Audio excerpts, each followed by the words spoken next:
So, ipapakita ko lang po sa inyo kung paano gamitin itong invoice system. So, ganito lang po siya. Ito po yung ating invoice system, no? So, ito naman yung ating template. So, bali ito yung marireceive ng mga customer natin kapag nag-generate na tayo at nag-send sa email nila.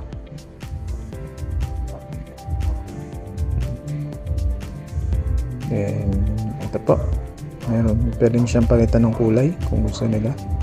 Pwedeng blue, pwedeng green, itim. So, para medyo professional, blue muna tayo, blue. Yan.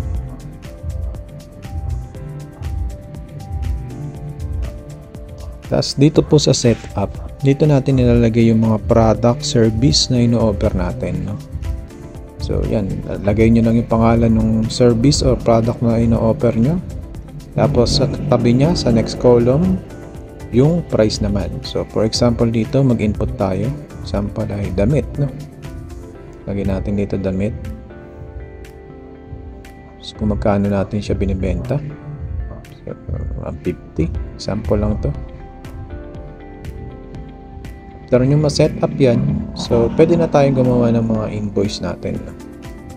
So, example, may umorder sa atin nang hingi ng invoice. So, dito lang po. Date, lagyan natin yung date. Invoice number. Pangalan ni customer.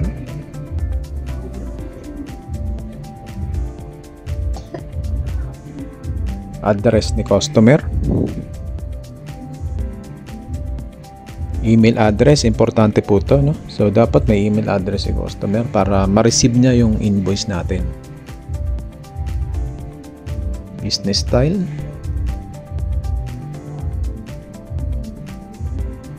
Itong item description, ito po yung product na in-order niya. So, umorder siya ng damit. So, piliin natin yung damit. So, yung amount na automatic na siya. Quantity, kung ilan.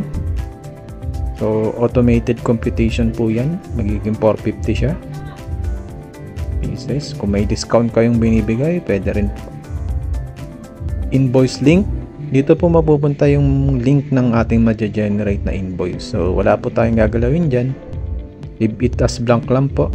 Automated po siya.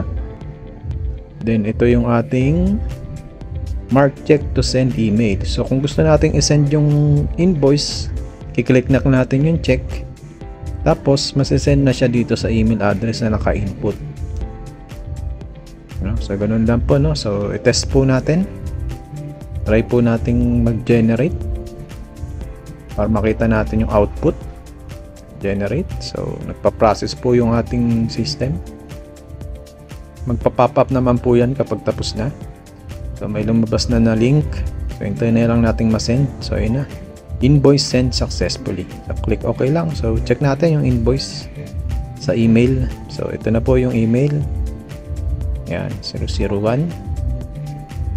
Dear customer, please find the link to your invoice below. So, ito po yung link. I-click lang yung link. Tapos, yun na po. Ito na po yung invoice na marireceive ng ating customer. So, ganun lang po yun. Balik customizable naman po itong natin. Malalagay po natin yung company name natin dyan. So, ganito naman po kung paano kung maraming order si customer, hindi lang one item, no? So, ganito po ang pag-input niyan, no? Invoice number niya, pangalan. Mahalaga po yung invoice number na yan. Yan po yung ating indicator, no? Yan po nagbe-base ang system. So, address. Business style niya.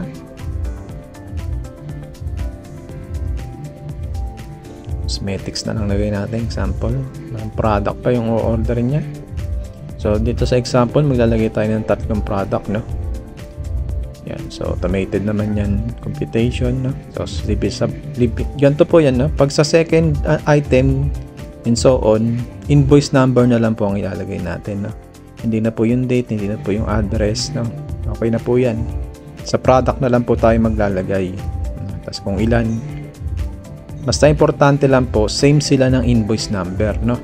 Tapos click check natin yung pinakang taas sa unahan kung nasan yung email address, no?